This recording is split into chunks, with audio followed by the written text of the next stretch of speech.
Brilliant. Welcome, everybody. Welcome to the Chabura. We don't count the weeks anymore. We've only got a few weeks left before we celebrate our 1-year anniversary. It is very, very exciting that the membership program begins in July. I'm sure you have all been bombarded with the messages.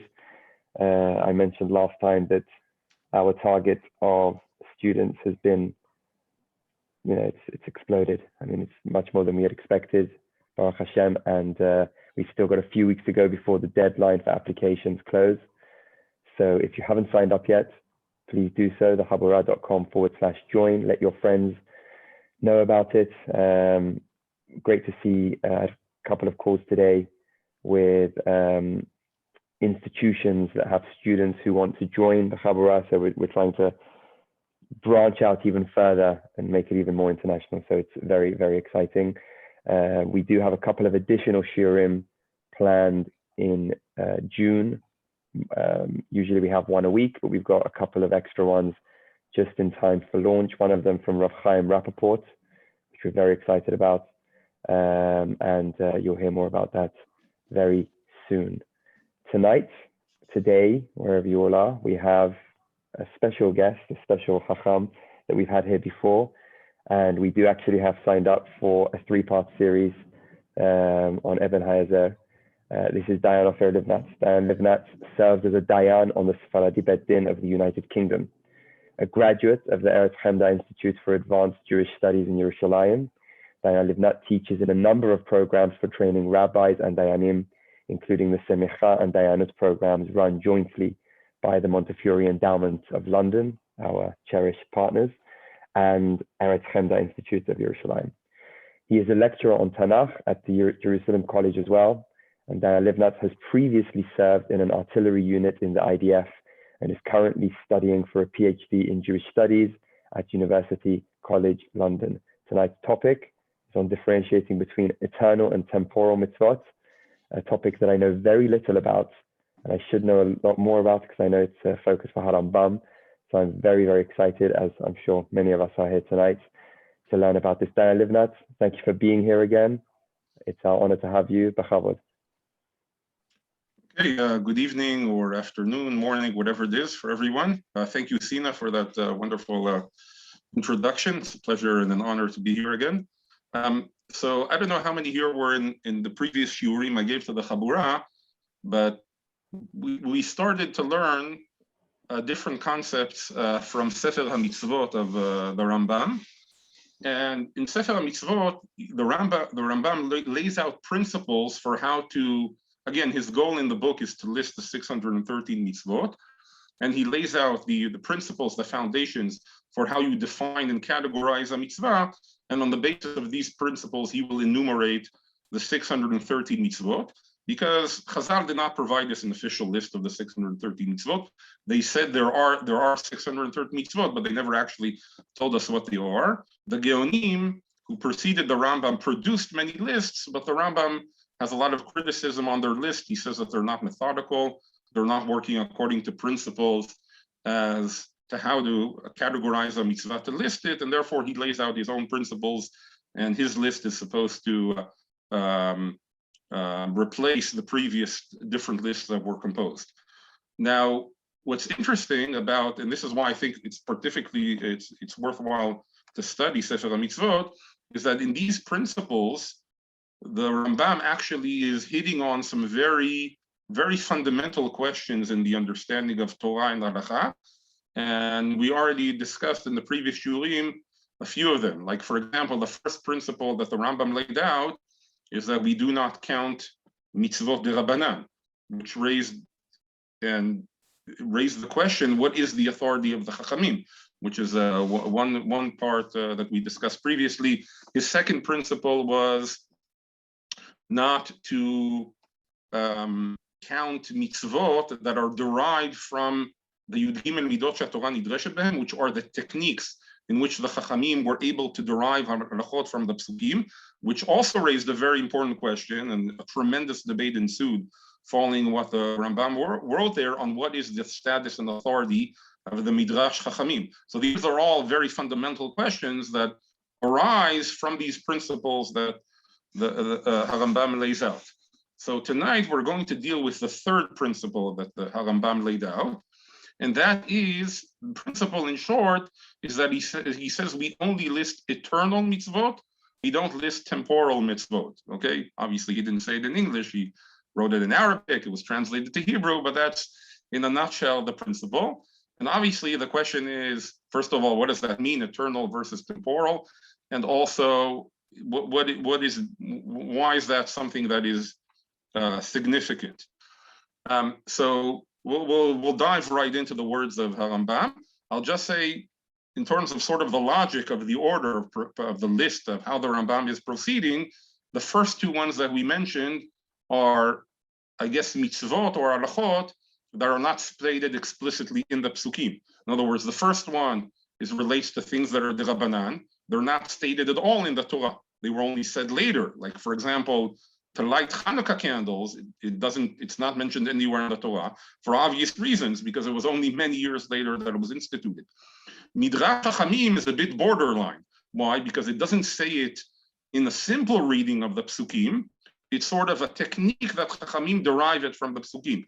But that too, Rambam claims that it's not really written in the Torah, despite the fact that Chachamim somehow derived it from the Torah. Since it's not the pshat of the psukim, it's not the simple reading of the verses, then it's not written explicitly in the Torah, and therefore it cannot be listed as a mitzvah.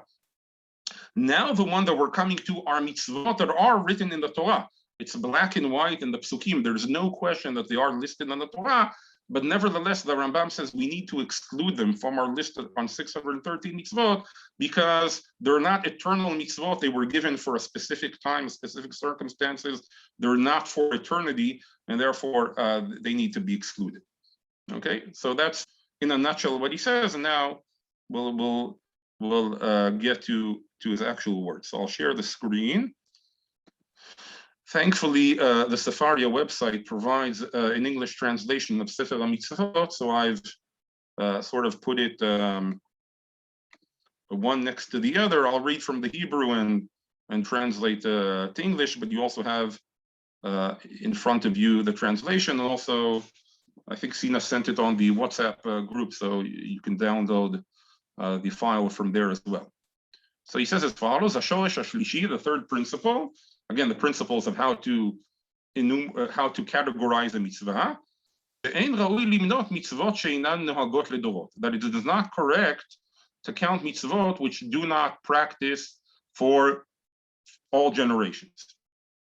Da, ki omram taryag mitzvot nemru lo leMoshe beSinai. Okay, in other words, the Gemara says in Masechet Makot, 630 mitzvot were told to Moshe in Sinai. So the Rambam says that very phrase of Chazal, More aliyot ze hamispar hu misvar hamitzvot hanagot ledorot. In other words, the fact that they said 630 mitzvot were told in Sinai, that means that the mitzvot they're referring to is only mitzvot which are practiced for generations. Why? You'll tell me, what's the connection? Even if it was said in Sinai, who says that it was for large generations? So he says, Ki mitzvot she'enan nohagot ledorot ein kesher lehen beSinai, hen shenemru beSinai o bezulato. He says mitzvot which are not valid or authoritative for all generations, they are not connected to Sinai, whether they were said on Sinai or not. In other words, this is a bit clever, but and we'll come back to this later because I want to go in more in depth into what he means here. But briefly, he's saying when the Gemara says they were said in Sinai, it's not talking about the location of where they were said.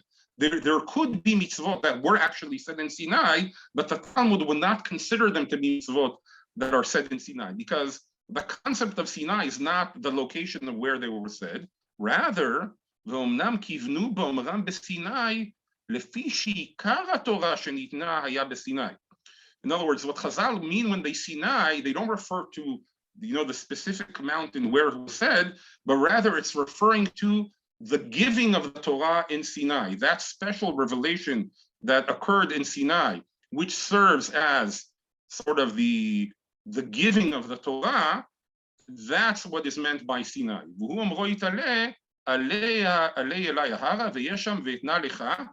Here the Rambam omitted the continuation of the verse, but the continuation of the verse, Torah ve'amitzvah. In other words, and this is a verse that is very important to the Rambam. He discusses it in a lot of places. In other words, the giving of the Torah is Sinai. So really, and I'll try to come back to this point later, but just briefly, we see here from the Rambam that he understands Torah as, by definition, something that is eternal. It cannot be something which is not noheg ledorot. The Torah, by definition, has to be ledorot. It has to be for all generations. It has to be eternal. So you can replace the word Torah with Sinai. Sinai just means Torah. It's not. There could have been things that were said in Sinai which were temporary, and there were actually things said in Sinai which were said just for Sinai. For example, during the revelation of Sinai, they were told you have to stay away from the mountain. Okay, but that's not a mitzvah for all generations. That was a specific mitzvah just for that time that they would have to keep away from the mountain. But he's saying Chazal would not consider that a mitzvah given at Sinai, because when Chazal say Sinai, they mean the giving of the Torah, and the Torah is eternal. Okay, let's keep going. And we'll see this point also from the further sources that Rambam brings. He says, Torah, what's the source for the 613 mitzvot? Torah tziva lanu Moshe morasha. רוצה לומר Torah, מספר Torah, והוא תר"ש י"א. Okay, what's being employed here is what we call a gematria, in which each letter in Hebrew has a numerical value. So the numerical value of the word Torah is 611. Why? Because Taf is 400, Vav is 6, that's 406, Reish is 200, so that's 606, Hey is 5, so added all together, that's 611. So Torah tziva lanu Moshe morasha means that 611 mitzvot tziva lanu Moshe. So that's 611. Where do we get to 613? Anochi velo yeh lecha mipi hagvura shma'um. Anochi velo yeh lecha, the mitzvot of Anochi Hashem Elokecha, and lo yeh lecha Elokim acherim al panai, those the people of Israel heard directly from Hashem. So two mitzvot they received directly from Hashem. Anochi Hashem Elokecha, that you believe in God. Lo yeh lecha, that you cannot believe in other gods. Those were heard directly in the revelation at Sinai from Hashem.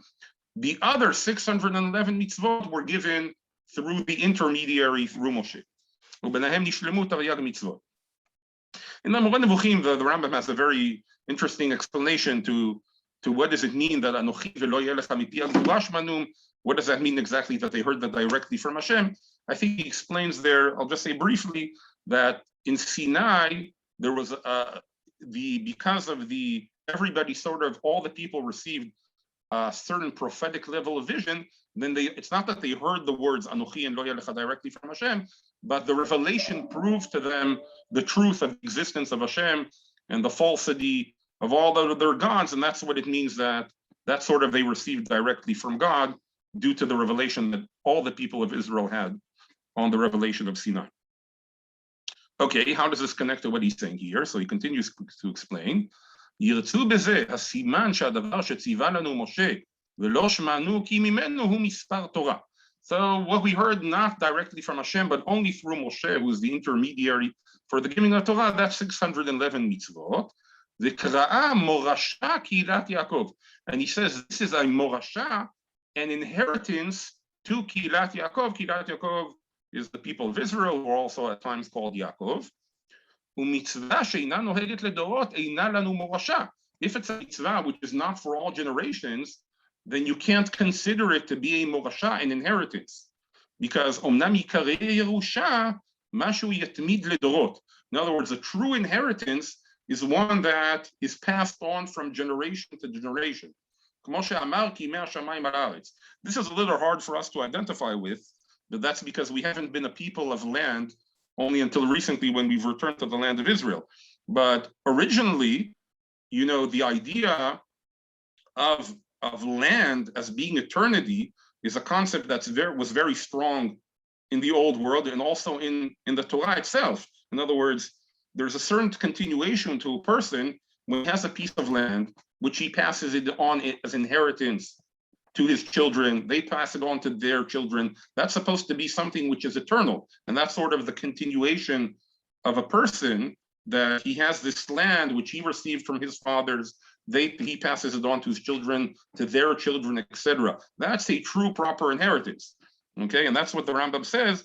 In other words, we say at the end of the second chapter of the Kriyat Shema, "Leman yirbu yemechem v'yimei bneichem al ha'adama asher nishba Hashem Elokechem latet lachem ki mea shamayim al haaretz." In other words, that the days of you and your children and their children will be forever on the land that God has given you, like the days of the earth of the sky on the earth. Just like the days of the sky on the earth are eternal, so the land of Israel, which we have been given by Hashem, that's supposed to be inherited. Okay, so he's established that the concept of inheritance means something that's for all generations. So he says, if the Torah is called a morasha, an inheritance, that means that Torah by definition has to be something which is eternal. Okay, one further proof to try to prove that when we say mitzvot in Torah, we're referring to something eternal. He brings also from another passage of Chazal on the 613 mitzvot, and he says as follows: "Uma'aram gam ken ki kol evar ve'evar ki'ilu hu yitzaveh ha'adam ba'asiyat mitzvah v'chol yom v'yom ki'ilu hu yazhir oto ma'avera ra'aleya lo hiyot ze ha'mispar lo yechsar le'olam." Okay, this is referring to another statement of Chazal that he quoted earlier in his introduction, and that is the Chazal said that the mitzvot, again, the 613 mitzvot are separated into 248 positive commandments, mitzvot to say positive commandments to do things, and 365 prohibitions, negative commandments, things that that you should not do. So Chazal say the 248 positive mitzvot are parallel to the 248 evarim sheyesh ba'adam, limbs that a person has. The 365 negative mitzvot are parallel to the 365 days that we have in a year. Again, the reference is to a solar year. So, therefore, the Rambam says these are 248 positive mitzvot, which are compared to the limbs of a person. So it must be that the 248 mitzvot that we're speaking about must be eternal, because we don't want, so to speak, to have any missing limbs at any time. Okay, this is what he says here. Right?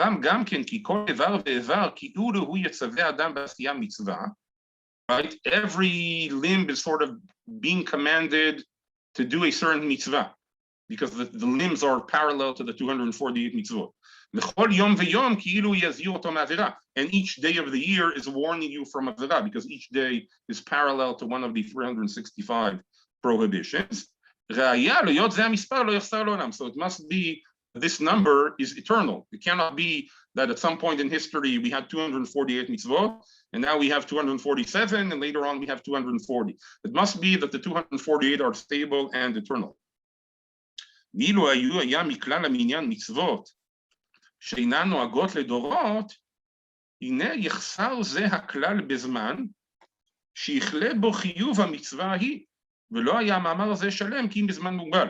In other words, if you include in your list of mitzvot which are do not practice in all generations, then at some point, this will not be correct anymore. You can't say I have 248 limbs, 365 days, because at some point you've lost some mitzvot along the way, if you will include the temporal mitzvot. Okay, so what have we seen so far? So far, the Rambam has basically stated his principle that mitzvot must be eternal. The proofs that he's brought seem to be a little bit technical. He's quoted, you will hear Chazal said that it's an inheritance. Here, Chazal said the 248, the 365, it must be eternal. So we're still left with sort of two questions. First of all, we don't even know what he means by eternal versus temporal, but that he'll explain now. At least we'll be able to try to figure out from the examples he will give. Also, what we'll need to sort of figure out is, what's the value of this? Why is this such a critical principle? Because he does seem to be alluding to saying that there is something fundamental going on here. He's saying the Torah must be eternal. Sinai is something that has to be something eternal. So it does seem to be that it's not just like a technical, this is what Chazal meant when they said 630. It's something that has more to do with how we define Torah. So it seems to be a little bit more going on here. Okay. So, by the way, feel free to speak up or write in the chat box at any point if you have any questions or comments. Okay, so now let's go on to examples. What are examples of non-eternal mitzvot that the Rambam is seeking to exclude? And as usual, the Rambam is also criticizing previous lists of the Geonim. So he'll mention mitzvot that were listed in previous lists, and he'll say we need to exclude these mitzvot because they're not ledorot, they're not for all generations, they are not eternal mitzvot. Okay, so let's see now the examples. Okay, he says, "Ukvar ta'a, gam ken zulatenu bashoresh hazeh." In other words, there was somebody besides us. Again, he doesn't mention the authors of the previous lists, but he just, he doesn't mention them by name, but the one he's primarily referring to is the Baal Halachot Gdolot. That's sort of the main focus of his criticism. He says, "Umana ba'avur shehitzar lo hayecholet." He's saying even the Bahag only listed this. Why? Because he was forced to. Why? Because he had to get the 613 mitzvot, and he was missing some mitzvot. He only could come up with so many mitzvot. So he had to add in also these temporary mitzvot to fill in the blanks, to fill in the numbers. Okay, so what are examples that the Bahag listed? He says, for example, in other words, when they were traveling with the Mishkan, so they had to cover up the holy kelim of the Mishkan, like the ark, like the menorah, like the shulchan. So when they were covering them up, people were not allowed to come in view. In other words, there's in the Mishkan, again, it was holy, nobody was allowed to enter, just the Kohanim. But when you're dismantling it to move it to another place, all of a sudden all the kelim become exposed. So in Sefer Bamidbar it says you should do it in a way nobody should be able to come and see when they're covering up the kelim for travel. So that's clearly something temporary that only applied to in the desert when they were traveling with the Mishkan. Okay, in other words, there also it says that the Leviim should not work after the age of 50, but that's not halacha for all generations. They only apply during the desert time that there was this age limitation on when the Leviim had their roles in the carrying of the Mishkan. In other words, referring to those duties which were only for that time period. Even though Chazal say that there is an isur, a prohibition to steal a kli sharet, one of the holy kelim that served in the Beit Midrash, and Chazal said there is a hint to it in the verse Lo Yavo Lirot. So he says Yesh dai sipuk. So maybe you'll tell me, well, that applies in all generations. So he says Yesh dai sipuk beomram remez v'shepashte dekra inoket. He says it's clear that they're only saying there's a hint to it. This is not the actual meaning of the verse, and therefore it's clear that this is a mitzvah which is temporary. It's not for all generations. In other words, if this was for in all generations, since it says there in the verse that you could die for having witnessed the viewed the kelim when they were exposed, then it would have been in the list in the prohibitions that are punishable by death. But it's not listed. Why? Because it doesn't apply anymore. It was only for the desert times. Okay, and now he says, "V'ani nifla," I'm very surprised. In other words, the Baal Halachot Gdolot who listed these prohibitions, lama lo mana omro baman ish al yotir mimenu ad boker. Right? He could have listed other mitzvot, like for example on the manna bread, you weren't allowed to leave it till morning. V'omro yitale al totzar et moav al titgar b'milchama. V'chen ha'azara sheba bivnei amon al titzuram v'al titgar ba. In other words, he could have listed other mitzvot, like don't leave from the manna bread till morning, or when they were circling around the nations of Moab and Ammon to come to Israel, they were prohibited from attacking them. They had to go around them. And if they didn't get free entry, then they would have to make a long route around them. They weren't allowed to attack them. He said you could have listed these mitzvot also if you're listing already all these mitzvot that only apply during the desert time.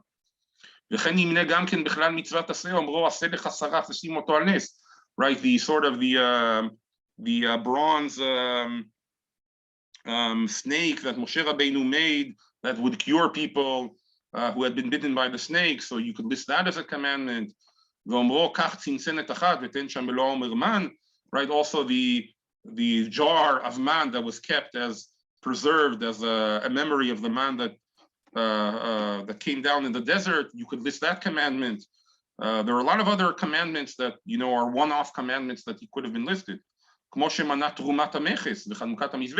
Bahag did list, after the war against the Midianites, there was a certain amount of the booty that taken that they were required to donate to the Mishkan. So he could, and that the Bahag did list as a mitzvah, even though it's clearly only for the booty of that war, and he listed it as a mitzvah. So if he's listing some, then he should have listed all of them. Okay. The 3 days of preparation for the revelation at Sinai, in other words, all the mitzvot surrounding the revelation of Sinai, not to get near the mountain, all of these he could have listed. In other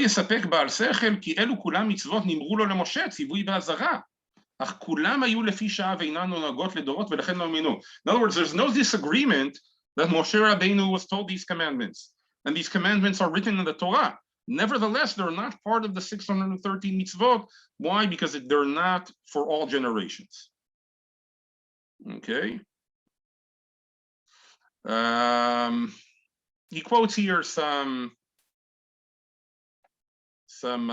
other examples of. I don't want to spend too much time on this. He quotes here some other examples of mitzvot that were only temporary. For example, when they came to Israel and they built the altar on the mountains of Grizim and Eival, and they had the whole ceremony with the curses and the blessings, all of that, these are one-off mitzvot. He says none of these can be listed.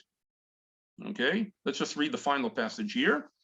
And he says here as follows: V''ilu haya ra'ui limnot kol ma shehu mizeh hamin haya ma shetziva bo Moshe מן היום שהתנבא עד יום מותו, חוץ מהמצוות הנוהגות לדורות, יותר מ-300 מצוות.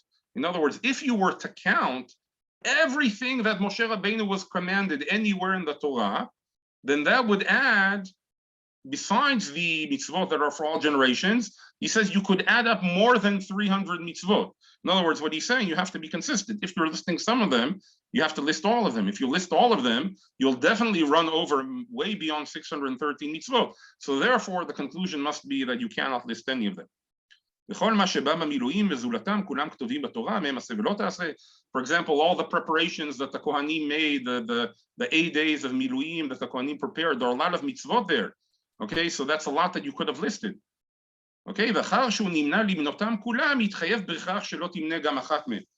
other words, since I can't list all of them, you can't list even part of them, right? You can't pick and choose. I'll list some and some I don't list, because either you list all the temporal mitzvot or you don't list any of them.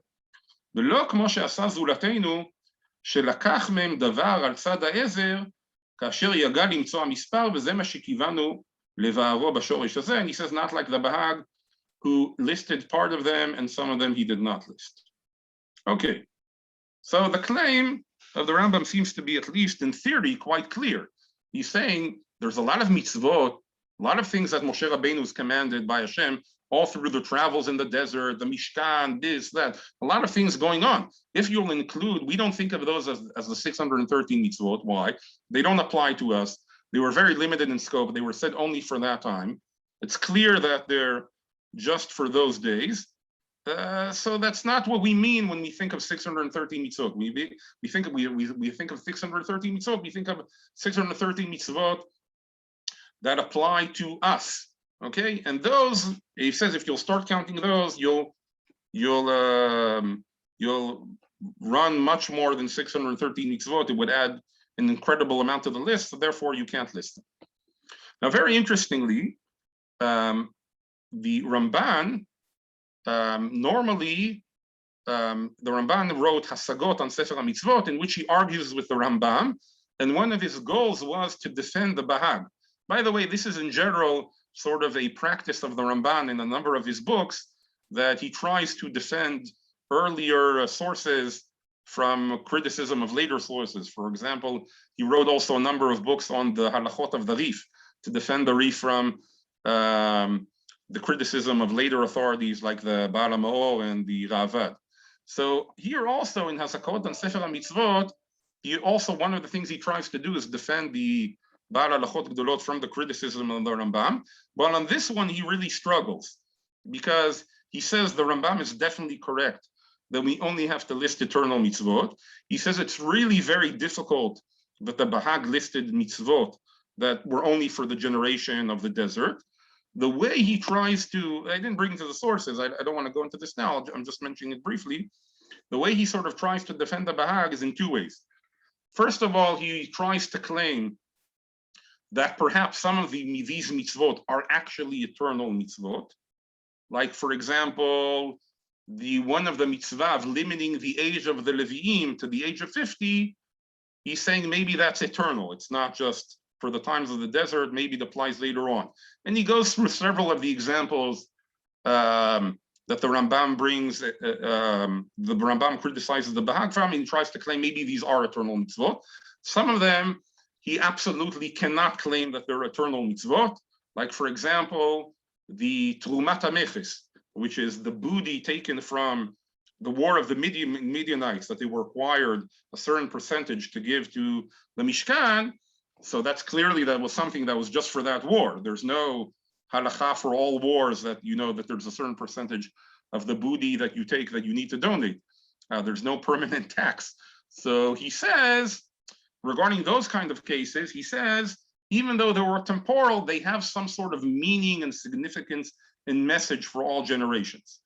Okay, and that's how he tries to resolve the opinion of the Bahag, although he admits at the end that it's very difficult, and he really agrees with the Rambam on this point.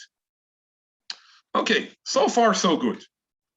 Where do the problems start? The problems start that when you actually go into the list of the 630 mitzvot, you will find a few, but not many, but there are actually a few mitzvot which do not apply anymore. Okay, they do not apply at all anymore. And the Rambam himself listed them. So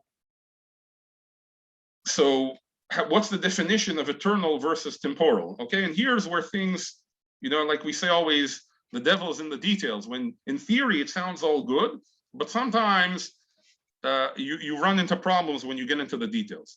So perhaps the most famous one, and this is one that the Rambam tried to tackle himself, is the mitzvah of going to war against the Shivat HaAmamim. Okay, the Shivat HaAmamim are the 7 nations that dwelled in the land of Canaan prior to the people of Israel having entered the land of Canaan. And there is a mitzvah to go to war against them. And to, I'm sorry, somebody asked in here in the chat. 2 questions here, I'm sorry, that I missed. One is it eternal until Mashiach, or eternal in the true sense of the word? According to the Rambam, there is no change to the Torah even in the days of Mashiach. Whatever mitzvot we have now are also the ones we will have in the times of Mashiach. He doesn't believe in the theories that some other authorities claim that there will be a change to the Torah and the mitzvot in the times of Mashiach. So for him, eternal is even for the times of Mashiach. Second question is from Alan, where do we get the principle in the first place that there are precisely 613 mitzvot? That was stated by Chazal. And actually the Ramban, one of the first things he does in his comments on the Rambam, he challenges the question. He says, who says that there are 613 mitzvot? But then he goes and he points out that Chazal say it in so many places. If it was just one passage in the Talmud, so we could say, okay, somebody said that 613 mitzvot. Maybe somebody else has disagreed. But he says it's such a prevalent notion in Chazal, it appears in so many midrashim, that it must be that this is some sort of tradition that Chazal had, that there are 613 mitzvot. So at the ultimate day, he says it's such a widespread and accepted notion. Again, it doesn't say it anywhere in the verses in scripture, but it's such a prominent tradition amongst Chazal. So he says it must be that everybody agrees to it, it's unanimous. Although, like I said, nobody actually went to the trouble of counting them, at least not that we know of, until the times of the Geonim. Okay, but that's the source of that. Okay, so what are the Shivat Amamim? The Shivat Amamim are the 7 nations that dwelled in the land of Israel. And when we conquered the land of Israel, we need to go to war against them. According to the Rambam, you first offer them peace, but if they don't agree to submit to our terms of peace, it wasn't a very pleasant, peaceful negotiations. The terms are very strict, but if they don't agree to those terms, then the mitzvah is to go to war against them and to eradicate them. Now, if you look at this mitzvah, is it eternal mitzvah?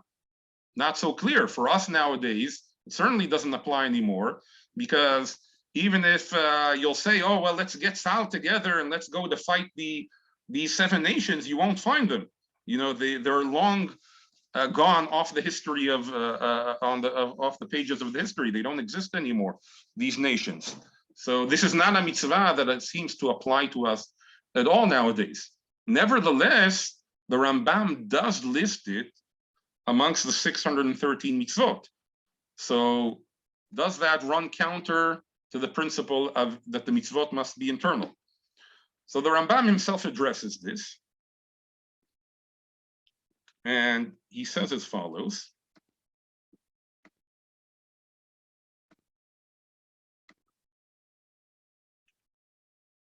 He says as follows, and this is in Mitzvat Aseh Kuf Pei Zayin, in other words, positive commandment number 187. He says as follows, Mitzvah Kuf Pei Zayin, Hi shetzivanu laharog shiv'at amemin uleabdan. It is the commandment that we are supposed to kill and destroy the 7 nations of Canaan. Shehem hayu shoresh avodah zara v'yisoda rishon, because they are the root of idolatry in its first base. In other words, that they are sort of the source of idolatry. Their presence in Israel will definitely affect the people of Israel and cause them to worship idolatry. So as in order to remove this terrible influence, they must be destroyed. Okay? And this is the verse that it says, you must surely annihilate them. And it says in many verses, so that we will not come to learn and be affected from their heresy, which ultimately did happen, because when they entered the land of Israel, Yoshua and even later generations, they were not successful. They went to war against some of the nations, but they were not successful in completely destroying them. And they did live in the land of Israel for many, many more years later.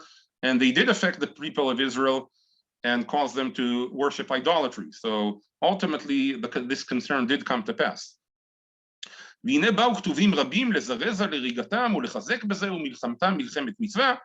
says many verses come to encourage the commandment to kill them, and war against them is considered a michel mitzvah, a commanded war, because in the halachot of milchama, the halachot of war, there is a distinction between 2 types of war, what we call milchemet mitzvah, commanded war, and milchemet reshut, which is a permissible but not a commanded war, and they have different halachot. So he says any war against these 7 nations is considered a milchemet mitzvah, a commanded war.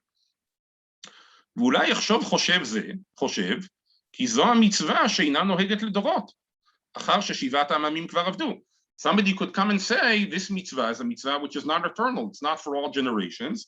Why? Because the 7 nations have ceased to exist. וזה אומנם יחשוב אותו, מי שלא הבין עניין נוהג לדורות, ואינו נוהג לדורות. A person who would think this is only someone who does not understand what it means, a mitzvah that is for all generations, and what a mitzvah that is not for all generations. Okay, why? So he says, וזה, כי הציווי שנגמר בהגיע תכליתו, מבלתי שיהיה זה תלוי בזמן ידוע, Lo ye'amer bo ino noheg ledorot. Okay, let's read this closely. He says, Ki hatzivui, a commandment, shenigmar be'agia tachlito, that is complete, that is finished, be'agia tachlito, when I've reached its purpose. In other words, that I've completed fulfilling it, I've achieved the goal of the mitzvah, mibilti sheyeh zeh talui bezman yadua, when it's not dependent on a specific time, lo ye'amer bo ino noheg ledorot. That's not considered that it's not eternal. Rather, it is for all generations, should the circumstances arise. It could be that the circumstances never will arise because, they've already been, the mitzvah has already been completed, but that doesn't mean the mitzvah is not eternal. It's eternal. It's just that the application of the mitzvah might not appear or be relevant in each point in time. Okay, for example, he says, "Atachshov כשיובד השם יתעלה זרע עמלק לגמרי, ויחריתהו עד אחריתו, כמו שיהיה במהרה בימינו." He says, for example, we also know the mitzvah of machot imchet zecher Amalek, that we must destroy the seed of Amalek. So he says, let's say that occurs at some point. Okay, this is an interesting point here. Again, it sort of digresses from our topic, but it seems that the Rambam believed that Amalek still exists. Okay, because he says, like I hope will happen soon. So it seems that he believed that Amalek still existed, but that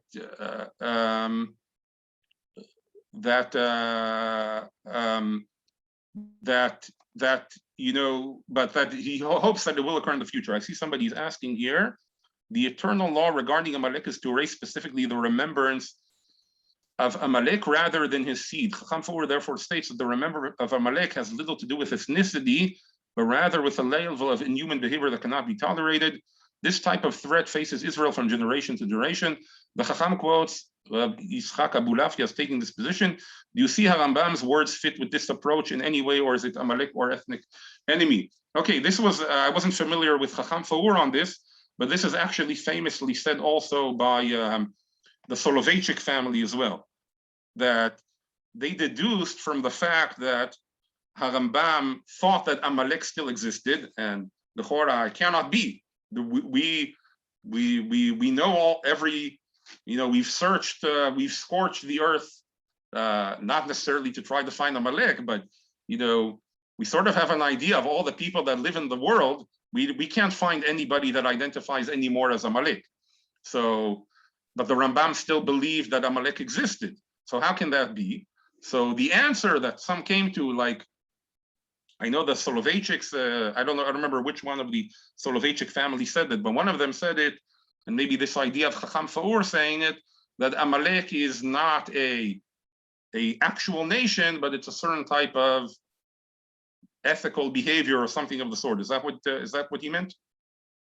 Yeah, it seems to be any human that represents, any nation that represents that behavior. Right. You have to, that's the connection there with Amalek. He has a couple of pages on it. Right. So they said, for example, that the Nazis would be considered Amalek, according to this theory. I see here some, Reb Phillips writes, Reb Joseph Soloveitchik quoted it from his father, Reb Moshe Soloveitchik. Okay, so that's the story. I think this is what I would call more a midrash on the Rambam. I don't think this is the pshat in the Rambam. I think it's clear if you study the halachot of Amalek. Amalek was a nation. It was a nation that was known. It existed. And the mitzvah, the idea behind it is definitely because of the behavior of the Amalek. But if you're talking about actual halacha, I think the actual halacha refers to the specific nation of Amalek. I think simply that for some reason, the Rambam thought that Amalek might still exist. He just didn't know where he was located. I think that's a simpler explanation rather than, to come up with this whole theory about Amalek being representing and the mitzvahs being applied to that. I think I don't think that's the pshat in the Rambam, although there is a novelty to the idea. Would the Dayan say there's any distinction there between the fact that it's to erase the remembrance rather than the seed of Amalek? I mean, that's like that's an interpretation of the psukim. But I'm saying if you look at the actual halachot, I'm not saying in the halacha, if you look in the halachot of Amalek in the Rambam, I think to me, and then it's clear, that it's talking about a specific nation and people that you need to kill. It's I understand metaphorically the idea of the explanation, but to actually say that's the meaning of the mitzvah in terms of halacha, I don't think so. Very good question. Somebody asked here, doesn't the Gemara explain since Sancheriv nations have been mixed, so Amalek exists but mixed? Actually, the idea of Sancheriv is also one of the problems with Amalek. Again, we're sort of digressing from the topic, but basically what happened was that the Assyrians, basically when the Assyrian Empire came, they came and they made a whole big mess in the world. They exiled all the nations, and from that point on, a lot of nations lost their identity. So for example, that applies to nations like Ammoni, Moavi, Mitzri, Adumi, all these nations that we have prohibitions of marrying with them, even if they convert, those don't apply anymore ever since the Assyrians came and the Assyrians came and they mixed up all the nations. So that's another question on the Rambam. Why does he believe Amalek to exist? Lichora, since Sancheriv came, all the nations ceased to exist. Again, all of these are difficulties in the Rambam, which again which makes the explanation of Chacham Faur or of Moshe Soloveitchik very appealing. But despite it being appealing, I'm still not convinced anyway. Okay, anyway, getting back to here. So again, what we're trying to figure out is, so what is an eternal and a temporal mitzvah? So Rambam says, he says, let's say we one day succeed in eradicating all of Amalek. Okay, does that mean that we no longer have a mitzvah to eradicate Amalek? No. Okay, he says, will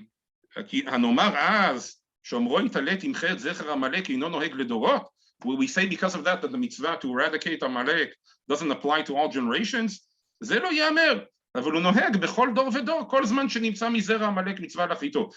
as there is some seed of Amalek to be found, we have a commandment to eradicate it. It could be that there is no longer any Amalek left, but that doesn't make the mitzvah not eternal. It still applies, it's just that we don't have any opportunity to apply it because there is no Amalek to speak of. Same thing he says, this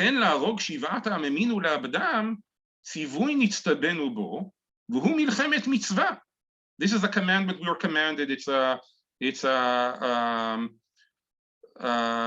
war that a commanded war that we need to do. We are commanded to search after them in every generation until they are completely gone and not a single person is left from the 7 nations. And that's what we did. Until they were all killed off by David HaMelech. And so David killed most of them, and the remainers that were left off, they ceased to exist as nations. They were spread out as individuals until they had no memory left, and since then the 7 nations are no longer. But that doesn't make the mitzvah not eternal, because if they were to still exist, the mitzvah is still in force. Okay, he says, ולא בעבור שנכרתו תהיה המצווה שנצטווינו בהם עת להורגו אינה נוהגת לדורות, כמו שלא נאמר במלחמת עמלק אינה נוהגת לדורות ואפילו אחר כלותם ועבדם. Not because of that we will not consider this a mitzvah not to last for all generations, just like we don't say on Amalek, מפני שאלה המצוות אינם נקשרות בזמן ולא במקום מיוחד. Because these mitzvot, and here's the key line, they're not connected to a specific time or a specific place. Like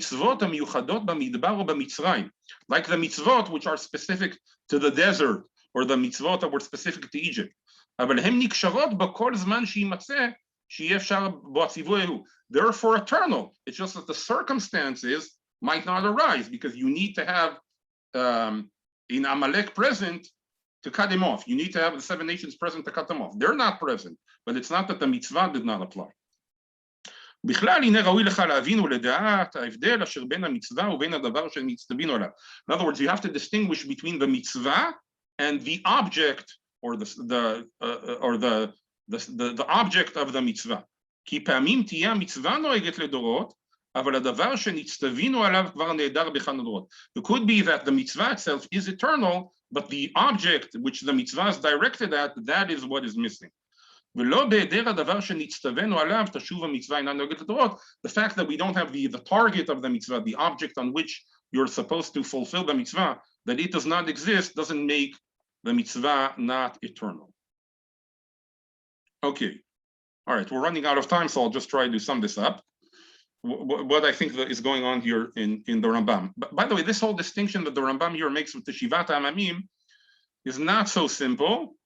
And there actually was a further correspondence of this between a Chacham called Rabbi Naniel Bavli, who was in Baghdad, and he was a contemporary of the son of the Rambam, Rabbi Avraham ben Rambam, and he corresponded with Rabbi Avraham, the son of the Rambam, on many issues, including on issues of Sefer HaMitzvot.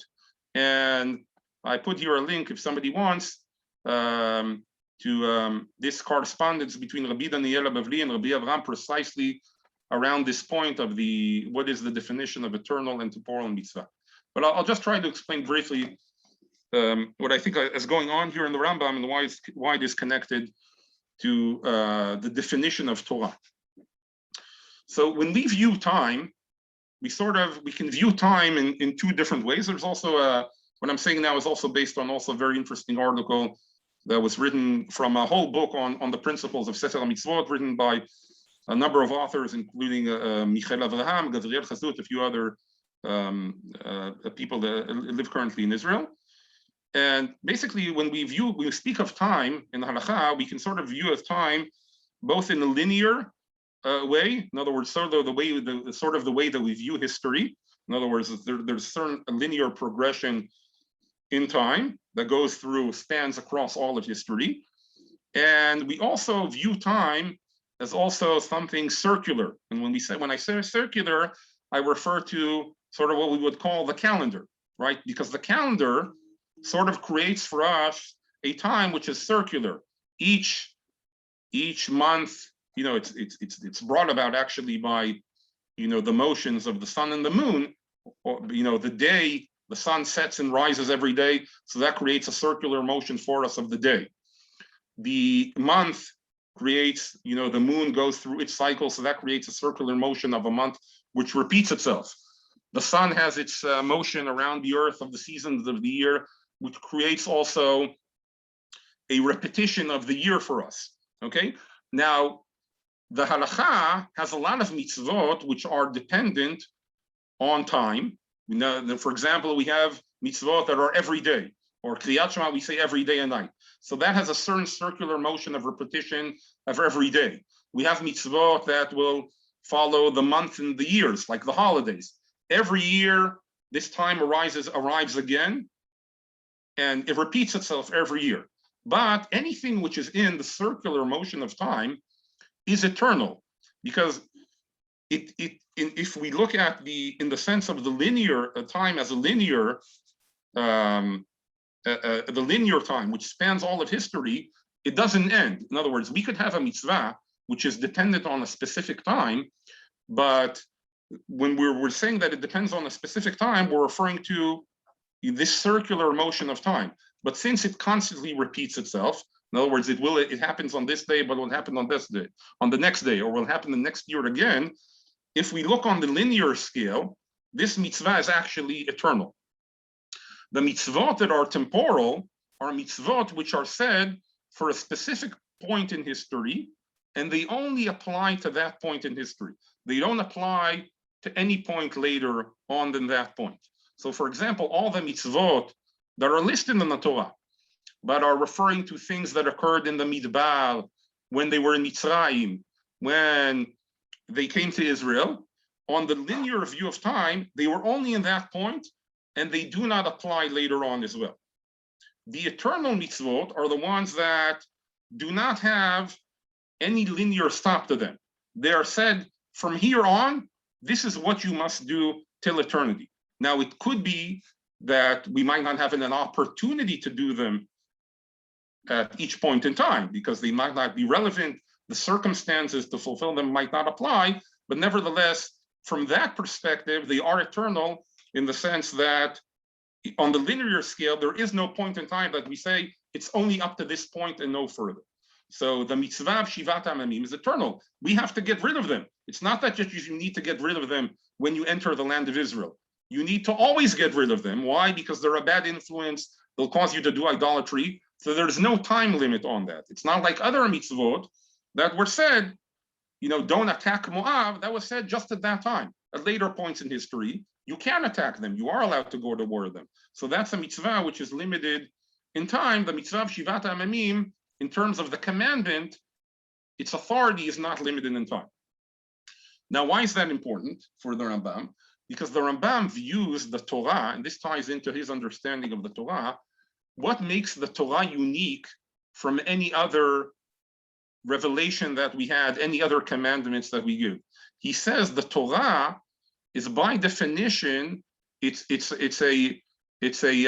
is, he discusses this also in the principle of faith. That's why he listed amongst the principle of faith, the Torah is eternal. In other words, this was a specific revelation that can never be replaced, changed.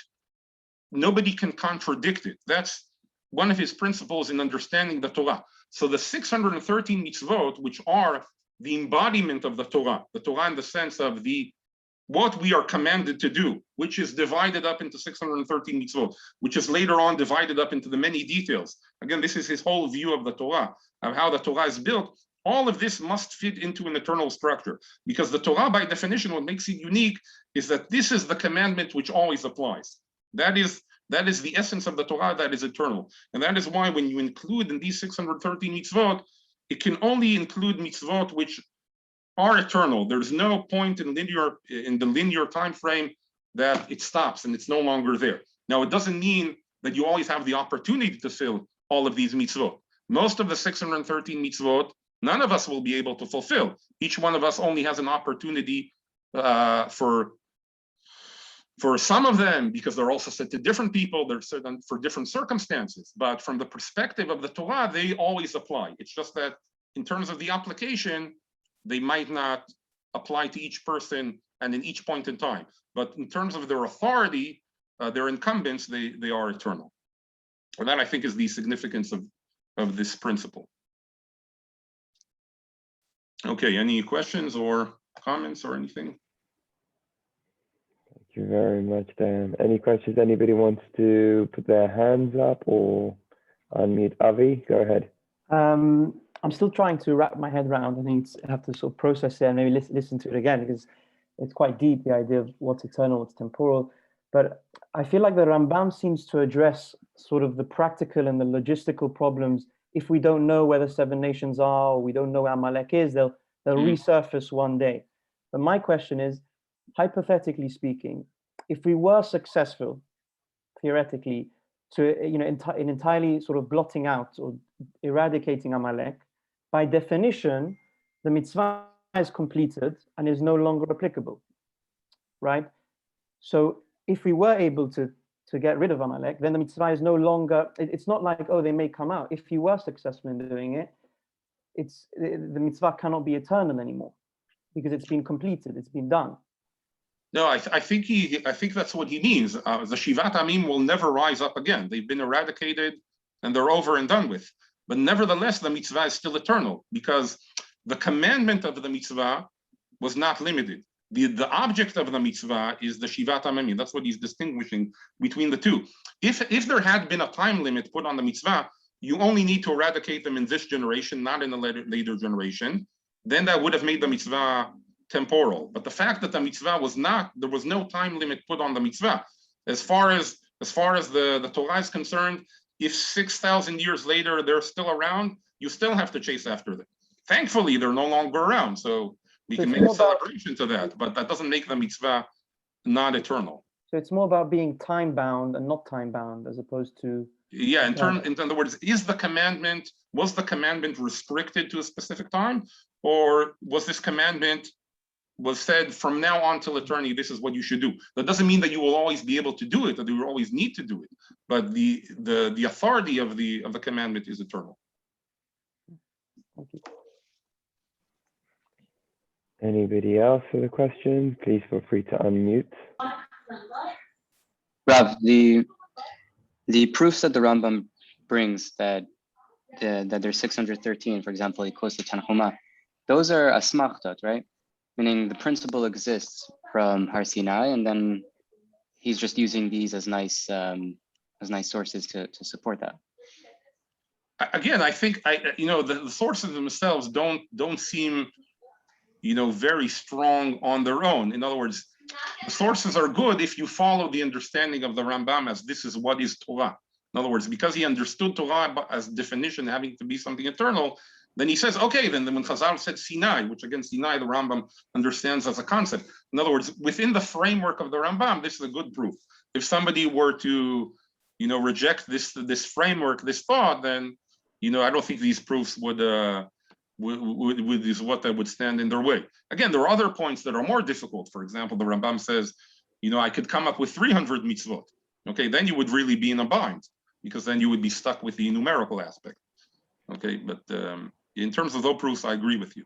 But in the thinking of the Rambam, I think they are convincing. In other words, in his understanding of what Torah is. Mm-hmm. And this principle really opens up the door in the Rambam's worldview for the internal effect of the mitzvot. Meaning Amalek is not here to externally to be dealt with, but internally it must be dealt with. Okay, I mean, that's another stage that you could take. I'm not denying that. You could say, even if I don't have an opportunity to fulfill the mitzvah, there is value for it. To me, there is meaning for it. But that's another step beyond. On the basic level, you don't even need to get to that. You could say, practically I didn't have the opportunity, but in theory, the mitzvah is still in full force. I mean, if that's the case, then we can make the same argument regarding the man. That the man is just I didn't have the opportunity to take double. No, but the man, again, this is where things become fuzzy. And again, this is part of the argument. But the man was specifically said for that generation. Even if you would have somehow, you would be able to have man falling again, you would be able to allow to leave it to the next day. There's no restriction. It's not that just we don't have man nowadays. Even if we were to have man, we would be allowed to put it in our freezer, for that black hole that will open up, before Pesach when we clean our house. We would be allowed to do that. Thank you. Thank you. And Rachel, I think you have a question.